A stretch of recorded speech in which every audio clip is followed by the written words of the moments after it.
meantime, we built the house there, the cabin, and so that night when Jack Benny was up, he did write a song called Big Bear Lake, and he played it for all of us in the morning. And Jack says, "That's fantastic," because he did some vocalisms and everything with it. He says, "That's fantastic. I'm going to put it on the show." So he put it on the show, and at that time, Jack Benny had 50 million listeners a week. So 50 million people heard the song Big Bear Lake. A lot more than any television show has now, that's for sure. And Jack put it on the show, and it became a hit. So they made Mel honorary mayor of Big Bear Lake for 33 years, from 1947 or 48 to until it became incorporated as a city in 1980.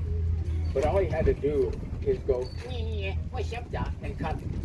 He didn't have to do the business because it wasn't a city at that time. It was a township like Big Bear City is now, which makes no sense at all. Big Bear Lake is a city, and Big Bear City is the county. But that's another story in itself.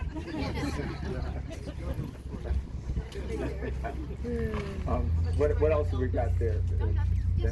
Could you tell the story of Roy Rogers and meeting Elvis. Oh, the Elvis Roy story? Are you sure I'm not keeping you too long? No. Okay. You got a lot of things to see.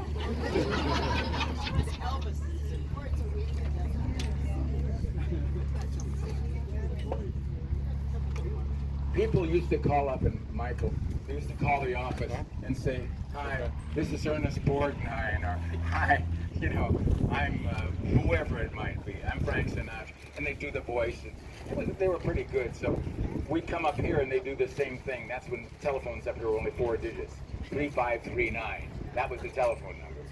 And so they found out it said Mel Blanc 3539, and they'd call him and say, "Hi, this is Mickey Mouse," whatever. They would call it through all kinds of things.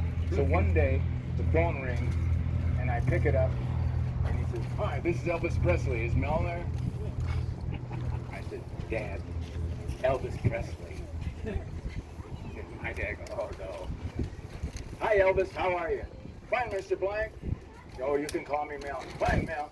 I'm doing a picture up here, kissing cousins, and I'm coming down to see you." "What?" "We're up at Cedar Lake, and I'll be down to see you." So my dad looked at me and says, "Do you really think it's Elvis Presley?" I says, "No, I don't." But so we asked him what kind of car he's driving. He says, "I'm going to be in a black Cadillac, a convertible, black Cadillac convertible." Okay. So we decided to walk up the driveway because he said he was leaving right away. And we figured Cedar Lake was maybe 10 minutes away. We walk up the driveway. We look down the road, down Forest Road, and coming toward us is Elvis alone in a black convertible Cadillac. Pulls into the driveway, jams the brakes on, jumps out of the car, grabs my dad, hugs him. "Mel, do Porky, do Daffy, do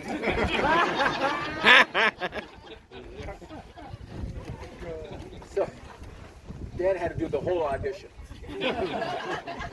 So he had met me before. I said, "Hi," because he didn't, now he puts 2 and 2 together. He'd met me before in Seattle at the World's Fair, actually. And so we get into the house, and he says, "What's that boat?" It says Bugs Bunny on it. "Oh, is that your boat, Mel?" "Yes, that's my boat." He says, "Let's go for a ride." Now, movie stars always have to drive. I don't know if we can. But my friend Kirk Douglas, whenever he got in the boat, he had to drive. He's a terrible driver, too. And anyhow, Elvis Presley got into the boat. We all got into the boat. He had to drive. So we're going out in the boat. The lake is pretty low at this point, and the buoys are pretty far out, but he doesn't care. We're doing 45 miles an hour past the buoys, down the lake, and we're going full speed toward the dam, and all of a sudden a boat comes up alongside of us, and it's Roy Rogers. Now he's in a much faster boat than we are, and I've seen that boat out there before. And he's going like this, so, and I'm waving, Dad's waving, Elvis is driving, and we make Elvis slow down and come to a stop. We turn off the keys, and Roy says, "I've never met Elvis before." He says, I got stories that I want to tell you guys. And Elvis says, yes, let's talk. For about an hour and a half, we drifted from pretty close to the dam all the way back down to Windy Point.